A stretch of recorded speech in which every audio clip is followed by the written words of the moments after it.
Welcome to Tales from the Trenches Tuesday. Today, it is my honor to have Julia Worthington with us.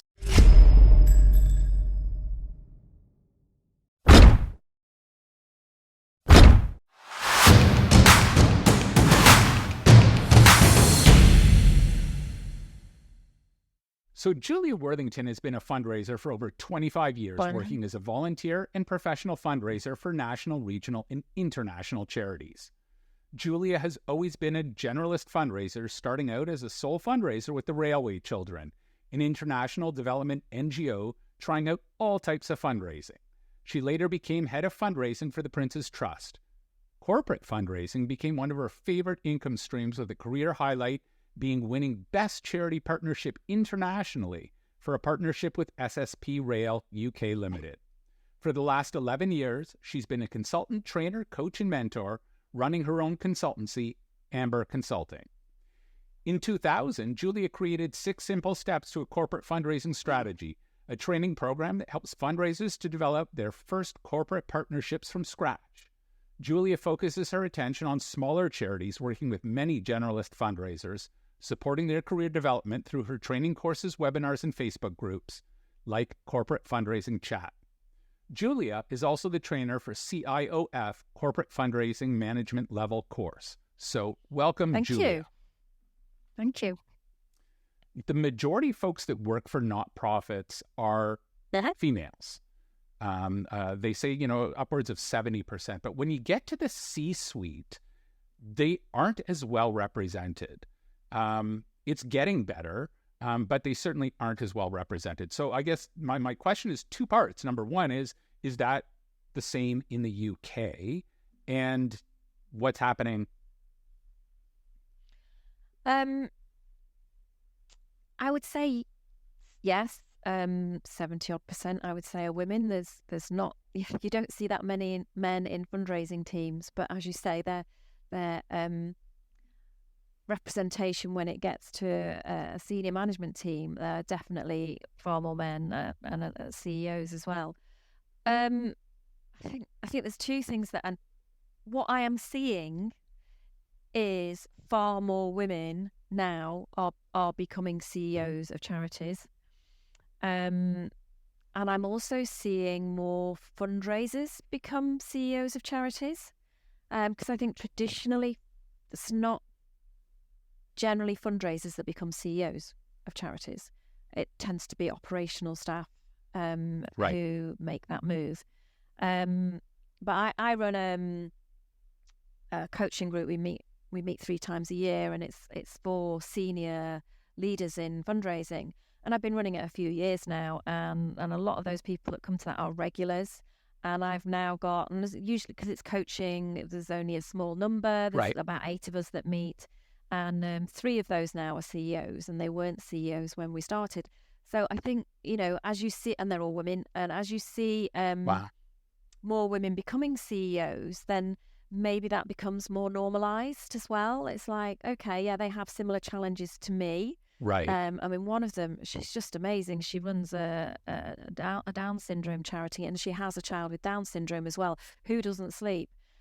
So as well as all the massive challenges there are of being a CEO, and she's got a partner, who supports her and helps her, but to be a CEO as well, who has a child with a disability that actually has a major impact on your life in terms of hospital appointments and advocacy that she has to do around schooling and education, and then the lack of sleep as well.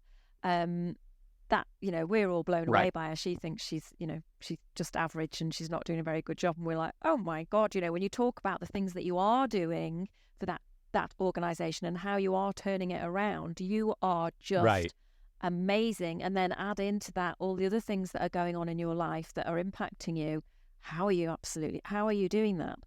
So those other women who are sitting around the table are then also being encouraged by the ones who are CEOs to go, you'd be a great CEO. You've got, the way you work and the way that you, show up for your team.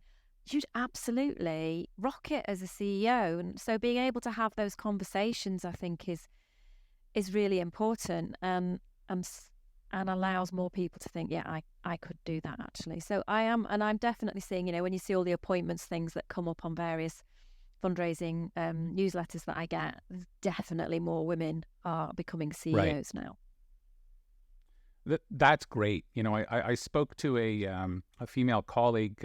She was on the podcast in the first season, and she had said that when women see a CEO position that's available, they look at the job description, and in their minds, or at least she spoke for herself, if she didn't meet 100% of the criteria, she would not apply. Where guys would do that, say, oh, I have 80% or 75%, and these are things I can work on and get that fulsome picture. She said that many times the women just wouldn't go out and apply unless they had every single box ticked off. Yeah, and there's evidence for that. I've got a good friend who's a recruiter, and they've done some research around it, and that's absolutely true, that is exactly how women work. In terms of any job, but CEO is the one we're talking about here.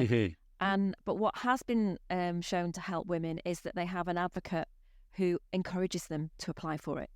That works really well for women to say, you could do this. Yes. And again, what's been shown is mm-hmm. the way men work in supporting each other. And I'm not saying they do it to exclude women, but it's just how men generally support each other. They'll often have a mentor, and their mentor will advocate for them. So their mentor might advocate for them on the board as well, say, this guy's really great and he'd be great to bring into the board because he has this knowledge, but also is mentoring that guy as well as he comes through. And what we need to do, and that just naturally happens, seems to naturally happen within organisations. And what we need is for women to have the same advocates.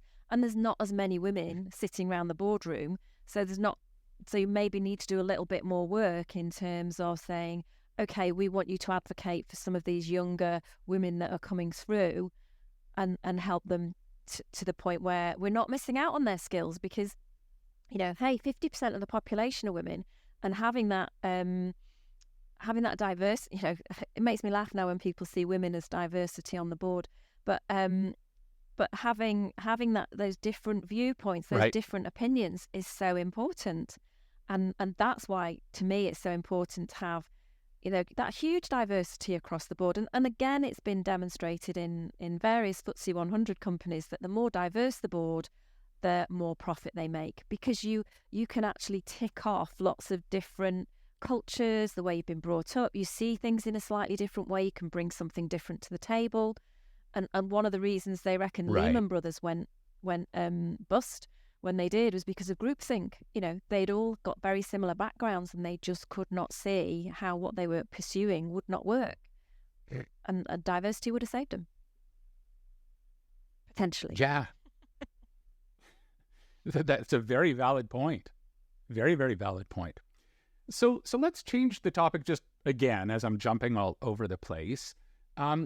In North America, the average tenure of a fundraiser is, 2 to 3 years max, unless they're in a very senior position.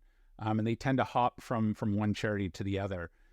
With COVID, that went on like steroids, so that their terms are much shorter, because people are like, this isn't, working for peanuts. And, working 60-hour weeks isn't really what I want to do in life. How's that on the other side of the world? Pretty similar. And we also have, here at the moment, we've got something like 1 million vacancies in the UK. Not just in fundraising, just generally over the UK. So unemployment rate is really low. Right. We had the wonderful Brexit, which meant that a lot of people who were working here from Europe have gone back to Europe.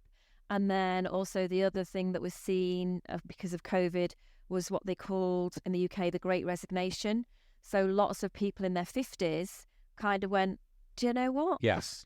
I'm either going to set up on my own, I just want to do something, or just leave where I'm working, and I quite like being at home and having the time to do what I want. So we had double whammies. You didn't have the Brexit thing, we had the Brexit thing and the pandemic. And so that's resulted in this shortage of people. And it's, again, as I said, I've got a friend who works in the recruitment, and just trying to get people for jobs is really difficult. And, if it's a small charity and they're not paying very well, that's so difficult to find people. And they are going outside the sector. But of course, coming into the sector, say from the corporate world with transferable skills, say if you're going to do corporate fundraising, you're probably much better paid in the corporate sector, and you may well have better benefits than you're going to get in the third sector. Yeah. So, or what we call the third sector here. So that has to be, I mean, I know they can get people because people are driven by purpose and really want to make a difference, and selling widgets doesn't necessarily give you that sense of purpose. So there are those people who are coming across. But yeah, filling vacancies here is really difficult, and people are, as you say, jumping around. If they're not happy, they are jumping around, and there is still a concern from the people who are doing the jumping that it doesn't look great on my CV if I've had 4 jobs in the last 4 years. But equally, right, people don't seem to be tolerating toxic workplaces or things that aren't right. They're like, no, I'm not staying. Right. I know there's lots of jobs out there. I'm going to go somewhere else and try somewhere else. Yeah. Well, Julia, thank you so much for doing this. If folks wanted to get hold of you, how would they go about doing that? My website, which is www.amberconsulting.org.uk. Or I'm on LinkedIn, Julia Worthington. Amazing.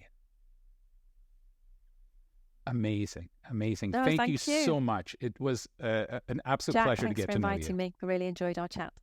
Hi, folks. Don't forget to hit the subscribe button right here.